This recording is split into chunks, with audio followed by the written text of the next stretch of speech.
Welcome back to episode 2 of Retro Reviews. Today we're going to be jumping into the world of some retired LEGO Marvel. This is the 2018 Ant-Man and the Wasp Quantum Realm Explorers set 76109. Now this set retailed for just $20, but in today's market you'd be lucky to get this one anywhere under $50. Now initially when I bought this set I did buy it for the Ant-Man minifigure. Echo had just been released on Disney and I was also in the process of rewatching Daredevil, so I wanted the body and torso of course to make a custom, and I thought, you know what, this might actually be quite a fun retro review. And to be fair, I'm pretty impressed. So let's take a look and see what we've got. The box itself brings us back to the classic Marvel superheroes design period. Inside, if we start with the minifigures, 3 minifigures are included within this set and they are all indeed unique. Although weirdly, Wasp got included in some Comic-Con exclusive, but I would probably just ignore that. But the good thing about this set, for once, all 3 main characters from the movie all come under the same sets. So that's really handy, especially if you do buy these sets just to get the figures. So if we have a closer look at the minifigures individually, Ant-Man by far is the standout inclusion. The detail of the print on both the torso and legs, it really does turn up the quality of this minifigure. If we have a look at the helmet as well, you can also see the red transparent dual molded design, something that really shouldn't be overshadowed, and LEGO have done a really good job including this within the design. However, sadly there is no extra hairpiece included, so if you do take the helmet off, it becomes Bald Man. No, that was appalling. That was truly appalling. Yes, printed arms would have been nice, especially as they seem slightly bland in comparison to all the detail on the rest of the figure, but this figure is of a top quality. But there's always a but. On the more disappointing side, we have Wasp and Ghost, which are both the other minifigures included. Neither of these figures get any sort of printing on the legs. Ghost is more acceptable as the grey goes okay, but with Wasp having a very similar suit to Ant-Man, it just shows the lack of consistency and it's a little bit of a shame. I always say it, but LEGO minifigures have the potential to go above and beyond. You can really see the quality when they do, but it just frustrates me, at least with the small inconsistencies, especially of good and bad figures included within the same set. But the good thing that Wasp features is a fantastic pair of blue transparent wings. Although this piece has been included within LEGO sets before, it's another fantastic inclusion and certainly not something to overshadow. But the helmet does stick out a bit like a sore thumb. Reusing LEGO molds is of course great, of course put the planet first, but it's beyond square and it looks more like a swollen head inside, rather than looking more like the helmet included on the Ant-Man, because in the films there isn't really too much of a design difference in these helmets. So I'm a bit confused why LEGO didn't bring this into the actual set, and to be honest, I'm just not really a fan of the print. But the torso is nice at least, and pairing that with the wings, it kind of makes this figure acceptable, and that's on the top end. Now Ghost is the final figure included. If you haven't seen the film or can't remember as it came out a little while ago, right, hold on to yourself here. Ghost was the main antagonist. Come on, you've got to give it to me. That one was good. No? I see how it is.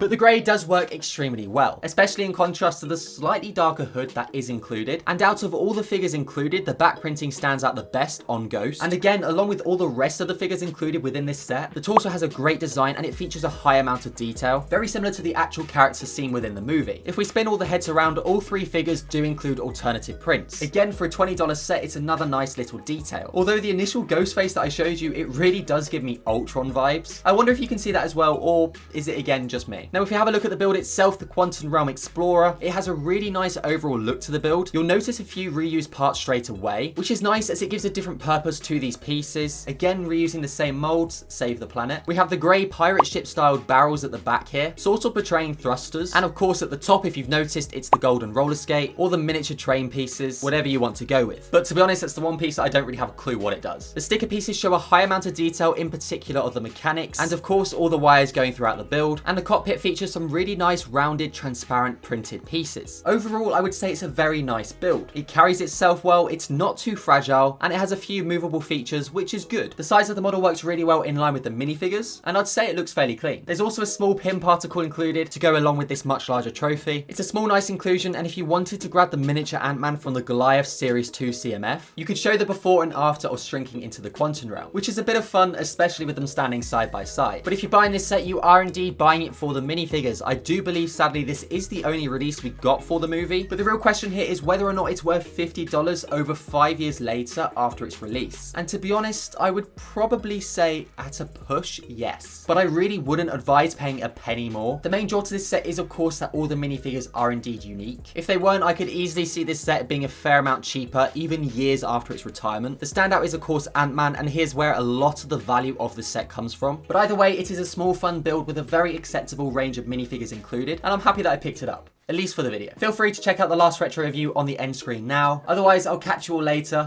Bye guys. Antagonist. You won't get a better one than that from me.